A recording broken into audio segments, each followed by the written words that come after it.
NASA scrubbed its historic Artemis 1 rocket launch this morning after engine issues. The goal of this project is to put humans back on the moon for the first time in 50 years.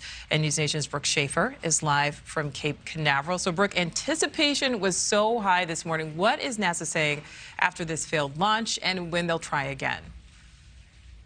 Yeah, a disappointing morning here at Kennedy Space Center in Cape Canaveral. But the team here at NASA really pointing out that this is a test mission with a new rocket. So scrubs like what we saw today are part of the process.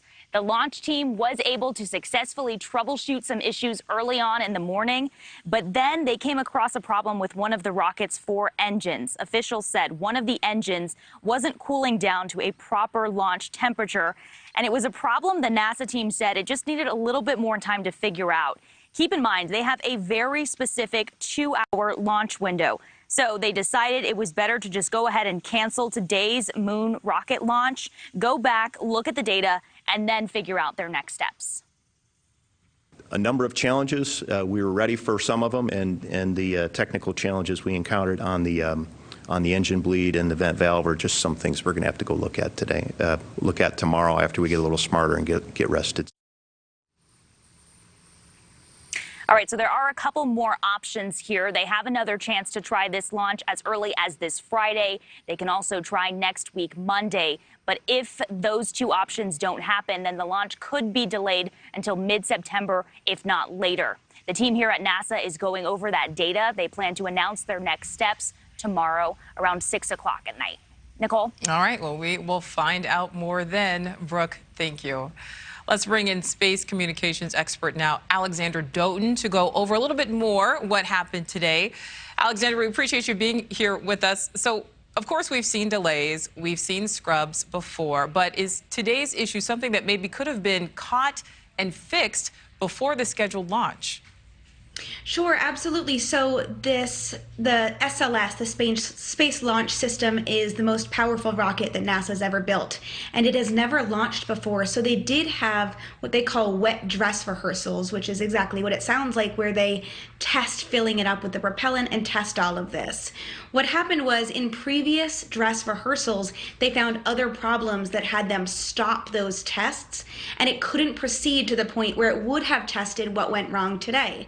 So what happened today essentially served as another wet dress rehearsal, and I always think better safe than sorry, and they did catch it. We're learning more and more about this rocket every time we fill it up, and so hopefully next time this will go smoothly and it will launch. Well, as you say, better safe than sorry. That's certainly true. But, we know a lot of time went into this. We know a lot of money went into this scheduled launch. Is this somewhat of a black eye, maybe, for NASA? I think that launches are scrubbed so often. I think that the reason why this is so critical is, like you mentioned, the budget, but also because this is the first time in 50 years that NASA is starting their campaign to go back to the moon. So this is incredibly exciting for a generation of people that have never seen moon landings, but also incredibly nostalgic for people who have. So I think there is hyper attention on this launch, which is giving people a more critical eye, but this is honestly pretty normal. Okay, well, I want to focus in on something you just said there. The first time going back to the moon in 50 years. So what is the real reason for this renewed interest in going back there? Something that was done 5 decades ago. Yeah, absolutely. So first of all, we have completely new technology. So this rocket, like I mentioned, is the most powerful that NASA's ever built. The Orion spacecraft, which sits on top of the rocket, is brand new technology. And what's going to happen is NASA's aiming to have a sustained lunar presence. So they're hoping to build a habitat on the moon, have something called the Gateway, which is a space station around the moon, and really build out the moon and practice for eventual trips to Mars. Interesting. All right. So this may answer this next question for you. But once this launch is successful, because we will assume it will be, what is next for NASA? What is, the future of astronauts? Absolutely. So this Artemis mission is 3 phases. This is the first phase. It is uncrewed, so there are no people on it, but there are test dummies to try to figure out how this will affect human bodies.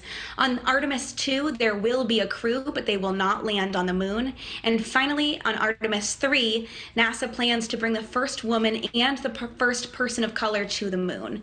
And that's really when the sustained lunar presence will start. So that is very exciting, and that is planned for 2025. All right, yes, it is very exciting. All right, former NASA analyst Alexandra Doughton, thank you so much for your time. Thank you. Thank you for watching. Go to newsnationnow.com to find NewsNation on your television provider. And don't forget to click the red subscribe button below to get more of NewsNation's fact-driven, unbiased coverage.